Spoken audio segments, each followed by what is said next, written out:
Bonjour, jeudi 25 janvier, il est 9h22 et les marchés ouvrent dans la plus grande hésitation, bon pas confusion mais hésitation. Évidemment, l'événement du jour sera la décision de la Banque centrale et le discours de Draghi, donc derrière. Pas de droit à l'erreur, dit-on. La zone euro est évidemment, on le constate, confrontée depuis un mois à un durcissement des conditions monétaires. Les taux d'intérêt sont orientés à la hausse. Mais alors, après la forte accélération de l'euro, qui a quand même un petit peu surpris les membres de la Banque Centrale Européenne, aujourd'hui, ça commence aussi à les inquiéter.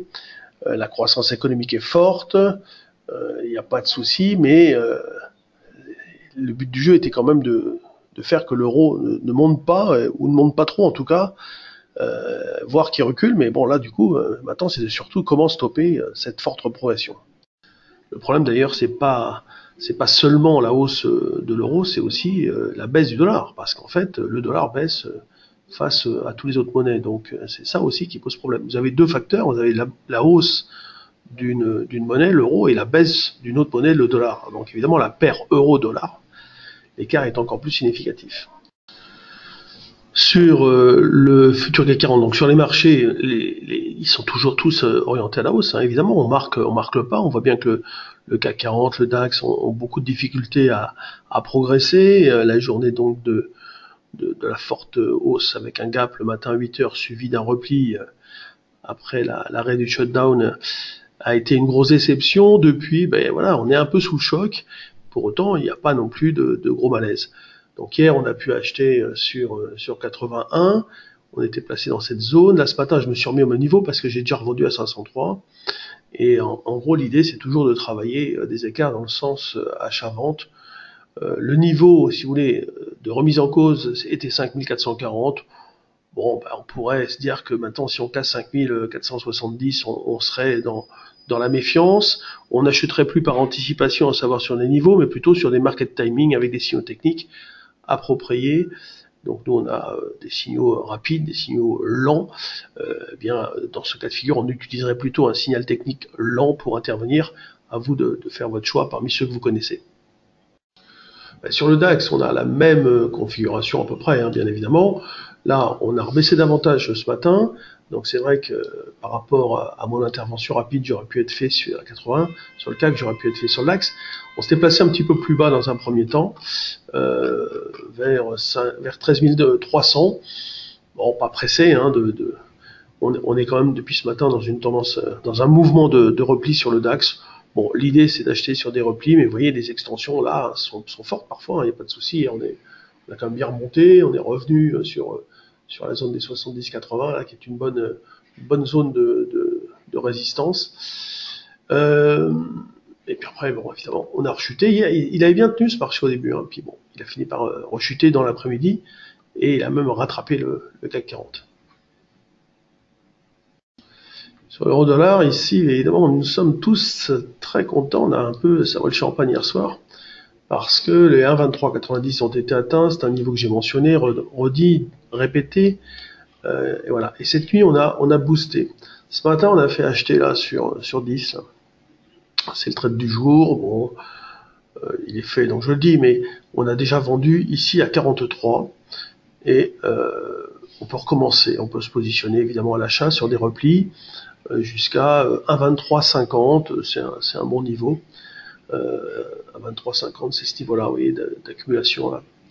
Donc c'est une zone d'achat sur repli, parce que l'idée c'est toujours pas de planter le drapeau, évidemment, de se dire que c'est bien beau d'acheter, mais à un moment donné, on peut évidemment se dire, mais ça a quand même beaucoup monté.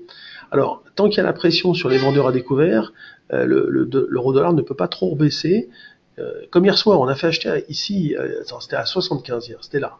On a fait acheter ici, vous vous rendez compte, on a eu un peu de réussite vers ce niveau, et puis on a revendu là, mais on a fait ce petit mouvement en se disant, mais je prends le pari qu'il ne peut pas rebaisser plus à cette heure-là, parce que justement, il y avait une pression, puis il y avait autre chose, mais il y avait une pression sur les vendeurs à découvert.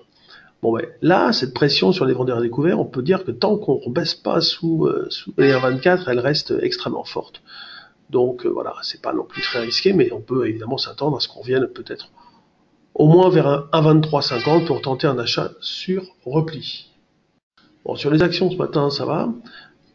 Carrefour continue de se reprendre un petit peu. Bon, sur les valeurs du CAC 40, on n'a pas de gros écarts du tout. Les grosses pondérations ne font vraiment pas grand-chose. Et Sanofi plus 0,6, et puis en bas c'est Airbus moins 0,4, moins 0,9, plus 1, les plus grosses variations, autant dire rien de particulier. Carrefour, les analystes continuent d'étudier la situation après les annonces. C'est plutôt bien perçu, que ce soit dans le digital évidemment, là où ils veulent exister déjà, mais augmenter leur chiffre d'affaires dans ce secteur. Donc ils devaient répondre à la concurrence, ils l'ont fait. Donc les avis, voilà, les avis s'améliorent sur Carrefour avec là on a des analystes qui ont des objectifs toujours vers 25 euros. Voilà. Une reprise, ils prévoient une reprise vers 25 euros. Ils disent que le plan s'apparente certes aux 12 travaux d'Hercule, dit un analyste financier, mais bon, c'est un cas value, un cas clairement attractif. On regarde l'importance des effets de levier potentiels et du track record du management de Carrefour, c'est-à-dire que bon, ils considèrent quand même que les gens qui sont à la tête du groupe maintenant sont très compétents. Donc le grand rendez-vous de la journée, Banque Centrale Européenne, 13h45, ensuite le discours. Écoutez, je vais vous laisser là. Dans notre agenda, il y a le 8 février le Day Trading Live en partenariat avec ProRealTime.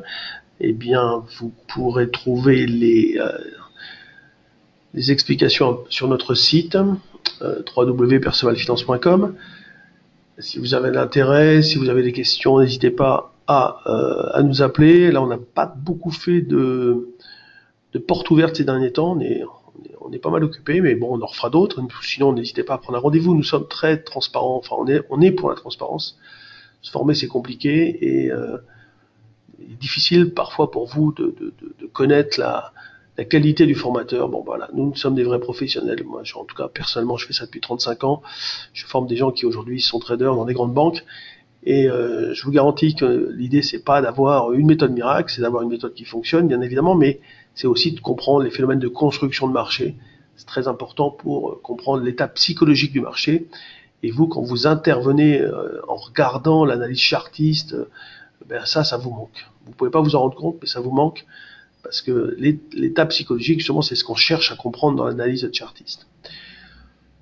Bon trade, et puis à demain.